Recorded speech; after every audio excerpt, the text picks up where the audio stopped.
நீ வாழ்ந்து வளர்ந்த இடம் வேறு, நேரங்கள் உனக்கு இதற்கேது.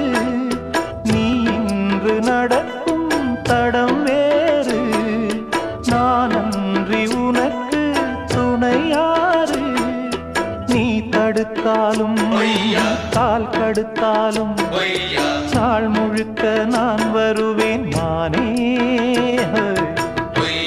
புது ரூட்டுல தான் நல்ல ரோட்டுல தான் நின்றாடும் வெள்ளி நிலவு.